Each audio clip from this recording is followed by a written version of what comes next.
চাণক্য, কৌটিল্য বা বিষ্ণুগুপ্ত যে নামেই ডাকি না কেন, তাকে নিয়ে জানার আগ্রহ ছিল আমার অনেক দিনের এবং এই আগ্রহ অনেক বেড়ে যায় বিশ্ব ইতিহাস প্রসঙ্গ বইটা পড়ার পরে, যেখানে স্পষ্ট উল্লেখ ছিল মৌর্য সাম্রাজ্য প্রতিষ্ঠার পেছনে এই চাণক্য বা কৌটিল্যর একটা বড় ভূমিকা ছিল এবং পরবর্তীতে মৌর্য সাম্রাজ্যকে সবচেয়ে সুন্দরভাবে কিভাবে পরিচালনা করা যায় সেক্ষেত্রে চন্দ্রগুপ্ত মৌর্যকে এই চাণক্য বা কৌটিল্য সবসময় সৎ পরামর্শ বা গুরুত্বপূর্ণ পরামর্শ দেওয়ার চেষ্টা করেছেন এবং তার পরামর্শ অনুসরণ করে মৌর্য সাম্রাজ্য পরিচালনার ক্ষেত্রে চন্দ্রগুপ্ত মৌর্য ব্যাপক সাফল্য অর্জন করেন। তো এই কারণেই চাণক্যকে নিয়ে আমার জানার খুব আগ্রহ ছিল এবং চাণক্যর যেসব কথা বা শ্লোক, মানে তিনি যেসব উপদেশ দিয়ে গেছেন সেসব উপদেশগুলো জানার বেশ আগ্রহ ছিল এবং সেই আগ্রহ থেকেই আমি চাণক্য শ্লোক ও নীতিকথা এই বইটি সংগ্রহ করি। এটি আকাশ প্রকাশনী থেকে প্রকাশিত হয়েছে।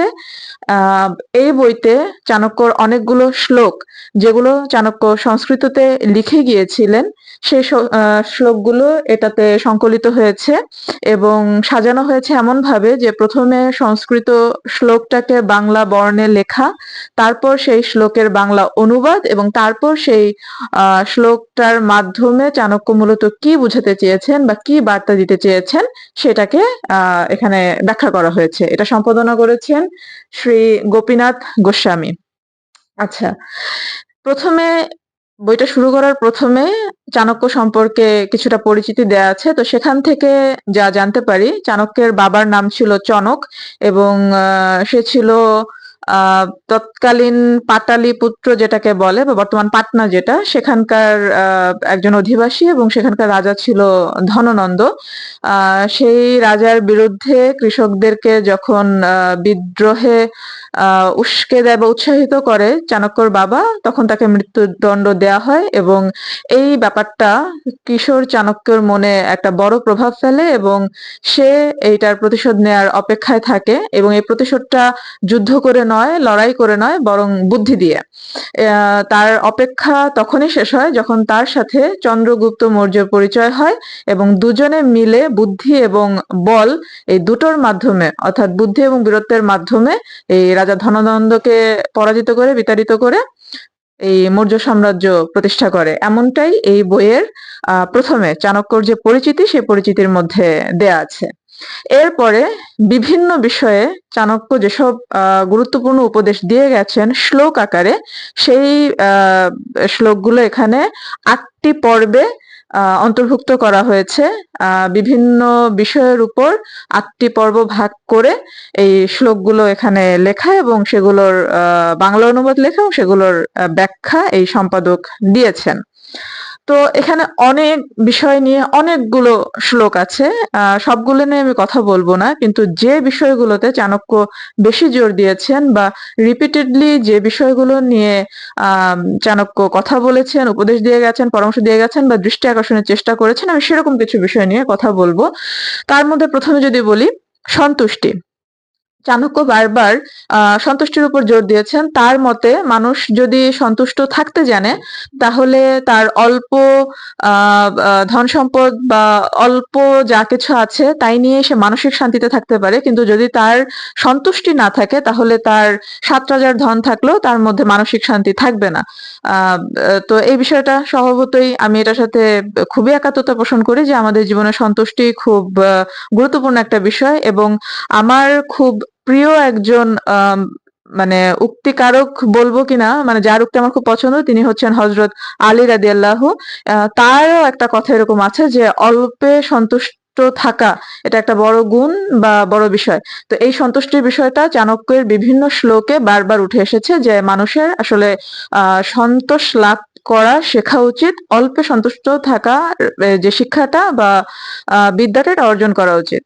আচ্ছা, তারপর তিনি সংযমের দিকে মানে গুরুত্ব দিয়েছেন বা মনোযোগ আকর্ষণ করেছেন যে আমাদের আসলে বিশেষত পরের কোনো বিষয় বা পরের কোনো সম্পদের দিকে আমাদের কোনোভাবেই লোভ করা উচিত না। আমাদের নিজেদেরকে সংযম অবলম্বন করা উচিত। সেটা পরের ধন-সম্পত্তি হতে পারে, পরের স্ত্রী হতে পারে বা যেকোনো কিছুই। এইসব বিষয়ে আসলে তিনি সংযমের উপর খুব গুরুত্ব আরোপ করেছেন। তার একাধিক শ্লোকে সংযমের বিষয়টি উঠে এসেছে। তারপরে আছে বিচলিত না হওয়ার বিষয়টা। তিনি এটার উপর খুবই গুরুত্ব আরোপ করেছেন যে, যারা জ্ঞানী ব্যক্তি বা যারা বুদ্ধিমান ব্যক্তি তারা আসলে ভালো সময় আসুক বা মন্দ সময় আসুক, যে সময় আসুক না কেন, কোনো সময়ে তারা খুব বেশি আলোড়িত বা বিচলিত হন না। আ তিনি সবাইয়ের প্রতি এই আহ্বানটাই করেছেন যে, আমরা যেমন সুখের সময়টাকে সবাই সাদরে বরণ করে নেই, ঠিক তেমনিভাবে আমাদের আসলে দুঃখের সময়টাকেও বা খারাপ সময়টাকেও মেনে নিতে জানতে হবে। দুঃখের সময়ে যারা খুব বেশি বিচলিত হয়, আল্টিমেটলি তারা বিচলিত হয়ে তো খুব বেশি কিছু করতে পারে না বা আমরা খুব বেশি কিছু করতে পারি না। অতএব আমাদেরকে দুঃখের সময়টাকেও মেনে নিতে জানতে হবে, শিখতে হবে এবং সুখ-দুঃখ এই দুটি সময়েই যারা অবিচল এবং নির্বিকার থাকতে পারেন তারাই আসলে মানে সবচাইতে জ্ঞানী বা সবচাইতে বুদ্ধিমান হিসেবে প্রতীয়মান হন। তো আমাদেরকে ওই স্তরটায় পৌঁছাবার সাধনা করতে হবে, এরকমই আহ্বান তিনি করেছেন। আহ তারপর তিনি বারবার একটা কথা বলেছেন যে, ঋণ রাখতে নেই। এটা এমনও হতে পারে যে তিনি পিতামাতার ঋণ যে অনেক সময় সন্তানের উপর বর্তায়, এই বিষয়টাকে উনি নিরুৎসাহিত করেছেন যে, এমন পিতামাতাকে তিনি আসলে কুলাঙ্গার পিতামাতা বলেছেন যে, যারা সন্তানের উপর ঋণের বোঝা চাপিয়ে দেয়। আবার কোনো ব্যক্তির ক্ষেত্রেও তিনি এটা বলেছেন যে, আমরা আ যেন ঋণ যদি করি সেটাকে যত দ্রুত সম্ভব মিটিয়ে ফেলা উচিত। কারণ আমি যদি ঋণ রেখে দেই বাড়তে সেটা বিশাল আকার ধারণ করতে পারে। তো ঋণ করার ব্যাপারে এবং ঋণ রেখে দেওয়ার ব্যাপারে তিনি খুবই নিরুৎসাহিত করেছেন। আহ এরপরে বলা যায় দারিদ্র্য। এটা চাণক্যের অনেকগুলো শ্লোকে অনেকবার এই দারিদ্র্যের বিষয়টি উঠে এসেছে এবং এক কথায় বলা যায় চাণক্য দারিদ্র্যকে অত্যন্ত ঘৃণা করতেন। তার মতে মানুষ যদি উদ্যমী হয় তাহলে কোনোভাবেই তার পক্ষে দরিদ্র থাকা সম্ভব না। দরিদ্র থাকে তারাই যারা অলস, যারা কর্মবিমুখ, যাদের ভবিষ্যৎ নিয়ে কোনো পরিকল্পনা নেই, তারাই মানে দারিদ্র্যের শিকার হয় এবং দারিদ্র্য মানুষের অনেক ভালো গুণ নষ্ট করে দেয়। এই কারণে তিনি বলেছেন যে, মানুষকে আসলে দারিদ্র্যের মোকাবেলা করতে হবে। দরিদ্র থাকাটা কোনোভাবেই কাম্য না। মানুষকে সেভাবে অর্থ উপার্জন করতে হবে, সেভাবে নিজেকে গড়তে হবে। খুব বেশি হয়তো ধন সম্পদের দরকার নেই, কিন্তু মানুষ যেন দরিদ্র অবস্থাতেও না থাকে এই বিষয়ে আসলে খুবই সচেতন থাকতে হবে। চাণক্য দারিদ্র্যকে ঘৃণা করতেন। আচ্ছা, এরপর হচ্ছে চাণক্য ছিলেন ভাগ্যবাদী লোক। তার একটা কথা হচ্ছে যে, আমরা চেষ্টা করব। মানুষ চেষ্টা করবে, ভাগ্যকে পরিবর্তন করার জন্য চেষ্টা করবে বা ভালো থাকার জন্য চেষ্টা করবে সাধ্যের সর্বোচ্চটা দিয়ে। কিন্তু দিন শেষে সেটাই হবে যেটা পূর্ব নির্ধারিত। এবং এই কথাটা শুধু চাণক্যের না, এটা অনেক আ কি বলে এটাকে, পৃথিবীর প্রধান সব ধর্মগুলোতেও এই কথাগুলো আছে যে, ডেস্টিনি বা তাকদির এই বিষয়গুলো আসলে আগে থেকেই নির্ধারিত। মানুষ চেষ্টা করতে পারে, কিন্তু শেষ পর্যন্ত কি হবে সেটা যেহেতু ভাগ্য দ্বারা নির্ধারিত, তাই মানুষকে আসলে সব ধরনের পরিস্থিতি মেনে নেওয়ার জন্য প্রস্তুত থাকতে হবে। আমরা যদি চেষ্টা করি, আমরা এটুকু বলতে পারবো যে, হ্যাঁ, আমরা চেষ্টা করেছি কিন্তু আমাদের হয়নি। সেক্ষেত্রে আমাদের এইটুকু সান্ত্বনা থাকবে বা এইটুকু আমাদের সন্তুষ্টি থাকবে যে, হ্যাঁ, আমরা চেষ্টা করেছি। তারপর যেটা পেয়েছি বা পাইনি সেটা আমাদের ভাগ্যে যা ছিল সেই অনুযায়ী হয়েছে। তো চাণক্য ভাগ্যের উপর খুবই জোর দিয়েছেন এবং ভাগ্যকে মেনে নেয়ার মন মানসিকতা রাখতে হবে এমন বার্তাই তিনি দিয়ে গেছেন। আচ্ছা, এরপর চাণক্য আরেকটা বিষয়ের উপর খুবই জোর দিয়েছেন, সেটা হচ্ছে সুসন্তান। চাণক্যের মতে, মানে চাণক্য পুত্র কথাটা সব জায়গায় ব্যবহার করেছেন, কিন্তু আজকের যুগে আমরা এটা বলতে পারি পুত্র হোক কন্যা হোক, সন্তানের ব্যাপারে এই কথাটা খাটবে যে, সন্তান যদি মূর্খ হয়, সন্তান যদি অবাধ্য হয়, দুর্বিনীত হয়, তাহলে আসলে বাবা মায়ের কষ্টের সীমা পরিসীমা থাকে না। এবং এটা তো আমরা আজকাল চোখ খুললেই দেখতে পাই যে, সন্তান খুব তুচ্ছ কারণে বাবা মাকে হেয় করে, সবার সামনে হেয় করে বা বাবা মাকে কষ্ট দেয়। তো এইসব সন্তান আসলে থাকার চেয়ে চাণক্যের মতো না থাকাই ভালো। যে এমন শ্লোকেও তিনি এমনভাবেও বলে গেছেন যে, আসলে মৃত সন্তান প্রসব করলে সেটাও মেনে নেয়া যায় বা সন্তান জন্ম নেবার পরে যদি মারা যায় সেটাও মেনে নেয়া যায়। কিন্তু সন্তান যদি অবাধ্য হয়, মূর্খ হয়, মানে সন্তান যদি কুসন্তান হয় সেটা আসলে মেনে নেয়া যায় না। তো কুসন্তান হওয়ার চেয়ে সন্তান না হওয়া ভালো বা সন্তান হয়ে মরে যাওয়া ভালো। এটা হচ্ছে চাণক্যের মতামত আরকি। তিনি সুসন্তানের প্রতি খুবই গুরুত্ব আরোপ করেছেন এবং যার সুসন্তান থাকে তার আসলে পৃথিবীতে স্বর্গলাভ হয় এমন একটা বিষয়। যার সন্তান বিদ্বান, যার সন্তান বিনয়ী, যার সন্তান বাবা-মার সুনাম বা বাবা-মার গর্বের কারণ হয়, সেই রকম সন্তান যারা লাভ করে তারা আসলে পৃথিবীতেই স্বর্গ পেয়ে যায় বলে চাণক্যের অভিমত। এরপর হচ্ছে চাণক্য বিদ্যা লাভের প্রতি খুবই গুরুত্ব আরোপ করেছেন। তার মতে ধন সম্পদ, প্রভাব প্রতিপত্তি সবই একটা সময় ম্লান হয়ে যায় বা সব হচ্ছে দান করলে বা দিতে গেলে কমে যায়, কিন্তু বিদ্যা হচ্ছে এমন একটি বিষয় যেটা যতই দান করা হোক সেটা আরো বাড়ে। এবং আমাদের ধন সম্পদের প্রতি লোভ করা উচিত না, ধন সম্পদের চাহিদার একটা লিমিটেশন থাকা উচিত, কিন্তু বিদ্যা অর্জনের ক্ষেত্রে আমাদের আসলে পিপাসা হওয়া উচিত অসীম। এবং এই বিদ্যা অর্জনের আকাঙ্ক্ষার যত বাড়বে, এই আকাঙ্ক্ষা যত বাড়বে, এটাতে আসলে কোনো ক্ষতি নেই বরং লাভ, এমনটি চাণক্যের মতামত। এরপর হচ্ছে চাণক্য মনে করেন আমাদের সবার কাছ থেকেই শেখার আছে। এটা আমাদের এমনকি একজন মন্দ মানুষ হতে পারে, মন্দ মানুষেরও কিছু ভালো গুণ থাকতে পারে, সেখান থেকে আমরা শিখতে পারি, অথবা ইতর প্রাণী যেগুলো আছে বা পশু পাখি যারা আছে এদের কাছ থেকেও আমাদের শেখার অনেক কিছু থাকতে পারে। তিনি কুকুরের উদাহরণ দিয়েছেন, বকের উদাহরণ দিয়েছেন, কাকের উদাহরণ দিয়েছেন, মোরগের উদাহরণ দিয়েছেন, এরকম অনেক উদাহরণ দিয়েছেন যে আমরা আসলে সবার কাছ থেকে এই যে পশু পাখিগুলোর কথা তিনি বললেন, এটা মূলত পশু পাখি যে শুধু তা না, এটা আসলে সবার ক্ষেত্রেই তিনি বিষয়টা বুঝিয়েছেন যে আমাদের প্রত্যেকের কাছ থেকে শেখার আছে এবং প্রত্যেকের কাছ থেকে ভালো দিকগুলো নেওয়াই হচ্ছে বুদ্ধিমানের লক্ষণ। তাই চাণক্য সবার কাছ থেকে শেখার প্রতি গুরুত্ব আরোপ করেছেন। এরপর হচ্ছে চাণক্যকে বলা হয় এই প্রাচ্য দেশের ম্যাকিয়াভেলি।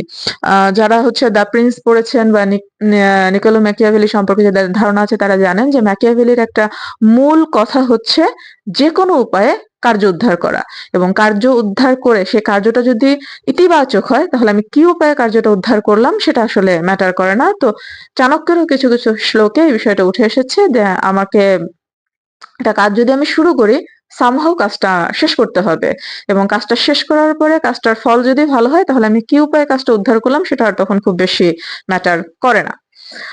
এরপরে চাণক্য একটা বিষয়ে খুবই গুরুত্ব আরোপ করেছেন, তা হচ্ছে নিজের দুঃখের কথা কাউকে না বলা।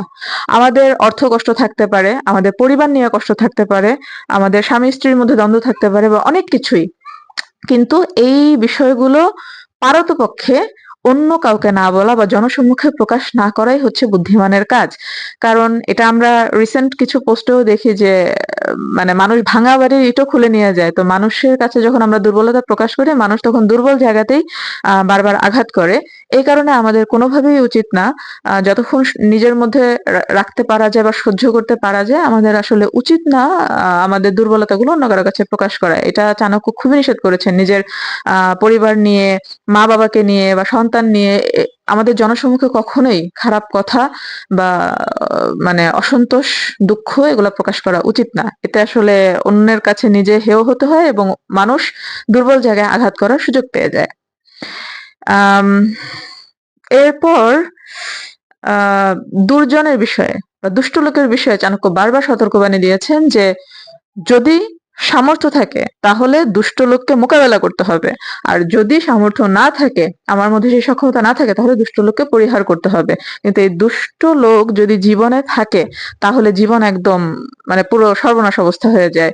তিনি এমনও তুলনা দিয়েছেন যে সাপের বা বিষাক্ত প্রাণীর হয়তো বিষ দাঁতে বা কাঁটায় বিষ থাকে, কিন্তু দুর্জন যে ব্যক্তি সর্বাঙ্গেই বিষ থাকে, এবং তারা হচ্ছে মানে বিষাক্ত যে কোনো বিষধর যে কোনো প্রাণীর চেয়েও মানে ভয়ঙ্কর। এই জন্য দুর্জন ব্যক্তির কাছ থেকে যথাসম্ভব দূরত্ব বজায় রাখতে হবে অথবা তাদেরকে মোকাবেলা করতে হবে। আর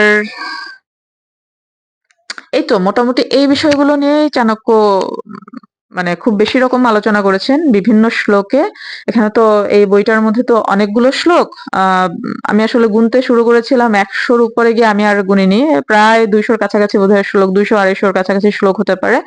তো এই শ্লোকগুলোতে অনেক বিষয় নিয়ে উনি আলোচনা করেছেন, সবগুলো হয়তো আমি হাইলাইট করিনি, কিন্তু এই যে যেগুলো আমার মনে বেশি দাগ কেটেছে সেখানে এই বিষয়গুলো যেগুলো নিয়ে কথা বললাম এই বিষয়গুলো বারবার উঠে এসেছে। এবং আমি এই বইটা পড়ার আরেকটা মূল উদ্দেশ্য হচ্ছে যে এই যে চাণক্য কিছু উপদেশ দিয়ে গেছেন, কিছু পরামর্শ দিয়ে গেছেন, বা এই উপদেশগুলো একটা বিশাল সাম্রাজ্য পরিচালনার ক্ষেত্রে অনেক ভূমিকা রেখেছে।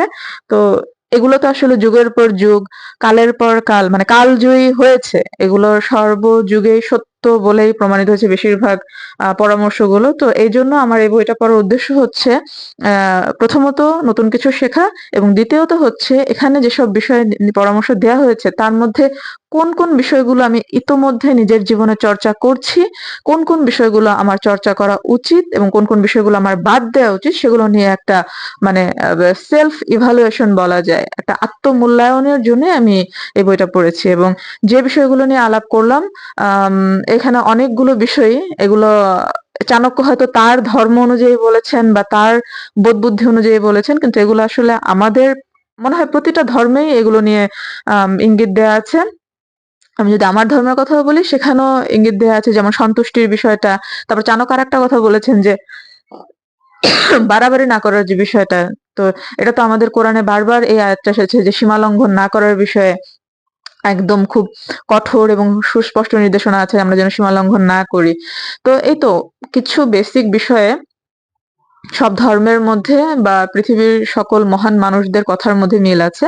তো আমি ইতোমধ্যে এখানে যেগুলো উল্লেখ আছে, যেগুলো আমি আমার ধর্মগ্রন্থ থেকেও পেয়েছি বা ইতিপূর্বে অনেক মনীষীদের জীবনী থেকে পেয়েছি, আমি নিজে অনেক কিছুই এখানে চর্চা করছি এবং কিছু, কিছু বিষয়ে আমার মনে হয়েছে যে না আমাকে আরো নিজেকে ডেভেলপ করতে হবে। আমাকে কিছু, কিছু বিষয়ে আরো মানে বাদ দিতে হবে আমার কিছু খারাপ দিক এবং কিছু মহত্ব বা কিছু ঔদার্য বা কিছু কি বলে এটাকে আমি আসলে এক্সাক্ট ওয়ার্ডটা খুঁজে পাচ্ছি না। মানে নিজেকে আরো উন্নত করার কিছু উপায় এখানে আছে বা পরামর্শ আছে। আমাকে সেগুলোর দিকে আরো জোর দিতে হবে। তো আমি যদি উত্তম, মধ্যম, অধম চাণক্যের এই ৩ ধরনের শ্রেণী বিভাগের মধ্যে নিজেকে বিচার করতে চাই। আমি মনে হয় এখনো পর্যন্ত মধ্যম শ্রেণী পর্যন্ত যেতে পেরেছি। কিন্তু এই যে উত্তম পর্যন্ত যাওয়া, একদম সকলকে ক্ষমা করতে পারার একটা প্রবণতা আ বা একটা ক্ষমতা অর্জন করে ফেলা যে আমি ক্ষমা করতে পারি বা আমি হচ্ছে জাগতিক সকল মোহ থেকে নিজেকে মুক্ত রাখতে পারি যে মোক্ষ লাভের যে জায়গাটা, ওই পর্যন্ত হয়তো এখনো পর্যন্ত যেতে পারিনি। কিন্তু এই বইটা পড়ার পরে আমার মধ্যে এতটুকু ইন্সপিরেশন কাজ করছে যে না, আমাকে নিজেকে ডেভেলপ করার ক্ষেত্রে আরো কাজ করতে হবে এবং নিজেকে মানে আত্ম উন্নয়নের আমার এখন আরো সুযোগ আছে এবং আমি হয়তো চেষ্টা করব নিজেকে আরো শুদ্ধ করার, আরো ভালো একটা অবস্থানে নিয়ে যাওয়ার। এই বইটা পড়ে আমার আসলে এটুকু ইন্সপিরেশন কাজ করছে। তবে কিছু, কিছু বিষয় বলি যে এখানে কিছু, কিছু কথা একটু বিপরীতধর্মী কথাও এখানে আছে। যেমন একবার তিনি বলছেন ক্ষমা করার কথা, আবার তিনি বলছেন যে, যে যেরকম তার সাথে সেরকম আচরণ করতে হবে। তো এটা আসলে ২ টা ২ রকমের কথা হয়ে গেল। হয়তো তিনি এটা বোঝাতে চেয়েছেন যে এটা পরিস্থিতির উপর নির্ভর করবে। যে যখন আসলে ক্ষমা করে দেওয়া উত্তম বা ক্ষমা করে দেওয়ার সুযোগ আছে তখন ক্ষমা করে দেওয়াই উচিত। আর যখন দেখা যাচ্ছে ক্ষমা করে দিলেও বিপদ বাড়তে পারে তখন আসলে শঠে শঠাং মানে যার জন্য যেটা সেরকম ব্যবহার করতে হবে। হয়তো এটা হতে পারে। আর আকাশ প্রকাশনের একটা ভালো কাজ এটা। তবে বেশ বানান ভুল আছে। আমার আসলে বানান ভুলের বিষয়টা খুবই পীড়াদায়ক লাগে। প্রকাশনীগুলো কেন জানি না এটার দিকে মনোযোগ দেয় না। তবে এটা খুব ডিস্টার্ব করেছে। প্রচ্ছদ আছে মোটামুটি। আর বাঁধাই বা এগুলো ভালো। বানান ভুলটা না থাকলে ভাল লাগতো। তো সবকিছু মিলিয়ে আমি এটাকে একটা ভালো বই বলবো। আমি অবশ্য পাঠ্য বলবো না এই কারণে কারণ মোটিভেশনাল বা এই যে অ্যাডভাইস মূলক বই এগুলো সবাই হয়তো পছন্দ করেন না বা এখানে যেগুলো লেখা আছে ইতোমধ্যে অনেকে জানেন, অনেকে চর্চাও করেন। এজন্য আমি এটাকে অবশ্য পাঠ্য বলবো না। তবে আমি ভালো একটা বই বলবো কারণ চাণক্য বা কৌটিল্য বা বিষ্ণুগুপ্ত সভ্যতার ইতিহাসের অত্যন্ত গুরুত্বপূর্ণ একজন মানুষ এবং তিনি যেসব পরামর্শ দিয়েছেন, অনেক পরামর্শ আজকের যুগেও আমাদের উপকারে আসবে বলেই বিশ্বাস করি। এই কারণে আমি বলব যে আগ্রহ থাকলে এবং সুযোগ থাকলে আপনারা বইটা পড়তে পারেন। আমার কাছে বইটা ভালো লেগেছে। ধন্যবাদ।